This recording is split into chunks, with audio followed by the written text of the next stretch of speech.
Hounds of Love is an Australian production starring Emma Booth, who Western audiences may recognize from the show Glitch, which Netflix recently purchased the global streaming rights to. Here's the plot. Vicki is a high school student dealing with her parents' recent divorce when her mom makes her stay home on a Saturday night. Vicki decides to sneak out and go party. On her way, she's stopped by an older couple who offers her some pot.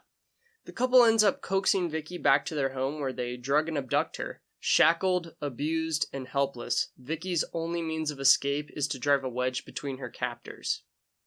Hounds of Love is a dark suspense film that deals with larger themes of abuse. I like this film and I think it's worth your time. That being said, I wouldn't classify this as a kid-friendly flick. This is a really dark film and it has some violent scenes, but the true brutality of this film comes from how characters interact with each other. The male abductor, played by Stephen Curry, is methodical in his abuse of his wife and co-abductor, played by Emma Booth. So be warned, this is not a feel-good film. The cinematography of this film is pretty good. There's some fairly interesting slow motion shots that focus the viewer on the human body. These shots complement the female abductor's struggle with her aging body and need to be desired by her abusive partner.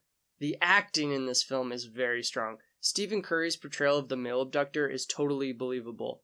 His snaps from total calm to violence are well done, but Emma Booth's acting really stole the show.